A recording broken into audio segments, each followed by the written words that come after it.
இந்த பேன் தொல்லைக்கு ஏதாச்சும் ஒரு வீடியோ போடுங்கன்னு என்கிட்ட நிறைய பேர் கேட்குறது உண்டு. இன்றைக்கி அதுக்கான வீடியோ தான். இந்த செடிக்கு பேர் தான் கஞ்சாங்கோரைன்னு சொல்லக்கூடிய நாய் துளசி. இது வந்து எல்லா இடங்களையும் கிடைக்கும். இப்போ நான் வந்து இந்த போட்டோவில் நல்லா தெளிவாக பாருங்கள். இது எங்கள் ஏரியாவில் உள்ளதான். இது வந்து துளசி வகையை சேர்ந்தது. இதை பார்க்குறதுக்கு அச்சல் திருநீற்று பச்சளை இலை மாதிரியே இருக்கும். ஆனால் அதுலேருந்து கொஞ்சம் வேறுபடக்கூடியது. திருநீற்று பச்சளை இலை வந்து ரொம்ப கரும்பச்சையாக இருக்கும். இது வந்து கிளிப்பச்சை கலரில் இருக்குங்க. இது தாங்க பேனை ஒழிக்கக்கூடிய முக்கியமான மருந்து. இந்த கஞ்சாங்கோரை அதாவது நாய் துளசியை தேவையான அளவுக்கு பறிச்சுக்கிறங்க. எப்படின்னா ஒரு கைப்பிடி அளவுக்கு பறித்து எடுத்துக்கிறங்க, இலைகளை மட்டும். அப்பயே பறித்து எடுத்து போயிட்டு ஒரு உரலில் போட்டு கொஞ்சம் நைஸாக நச்சுக்கிற எடுத்துக்கிறங்க.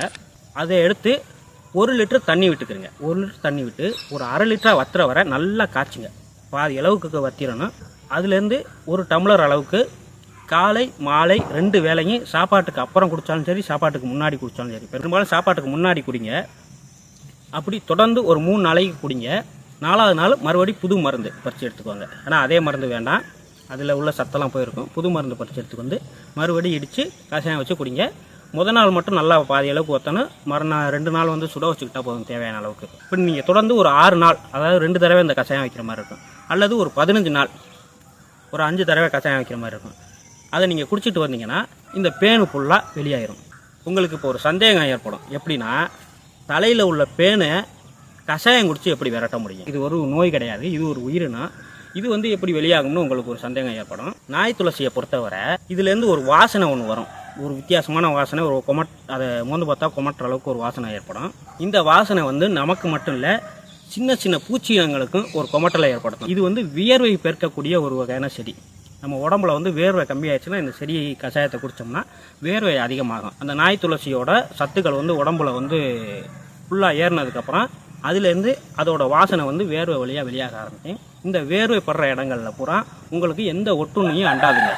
பேனுன்னு கிடையாது, ஒரு உண்ணியோ அல்லது வேறு ஏதேனும் விஷ சந்துக்களோ வந்து உங்களுக்கு கிடைக்காது. அந்த அளவுக்கு இந்த வேர்வை வந்து அது ஒரு வகையான நாற்றத்தை உண்டு பண்ணும். அப்படின்னா நமக்கு அது பெரிய நாற்றத்தை உண்டு பண்ணுமே அப்படின்னு நீங்கள் யோசிக்கணும்னா அந்த அளவுக்கு பெரிய ஒரு நம்ம உணர்கிற அளவுக்குலாம் இது வேறு நாட்டம் வராது.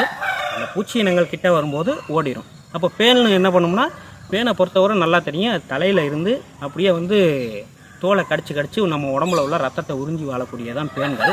அந்த பேன்கள் வந்து நம்மளை கடிக்க முடியாத அளவுக்கு நம்ம தோல்லேருந்து வேர்வை வழியாக உற்பத்தி ஆகிற அந்த திரவம் வந்து என்னென்னா அதை வந்து கிட்ட நெருங்க விடாது, கடிக்க விடாது. கடித்தாலும் அதோட சுவையும் வாசனையும் அதுக்கு பிடிக்காது. அதனால அது பட்டினியாகவே இருந்து செத்து போயிடும். அப்படியே நீங்கள் குளிக்கும்போது தண்ணி வழியாக அது வெளியாயிரும். கிட்டத்தட்ட ஒரு 15 நாளில் உங்களுக்கு பேன் தொல்லையே இருக்காது. அப்புறம் பேன் இருந்ததுக்கான அடையாளம் கூட இருக்காது. அந்தளவுக்கு இந்த கஞ்சாங்கோரையோட கஷாயம் வந்து நல்லா வேலை செய்யக்கூடியது.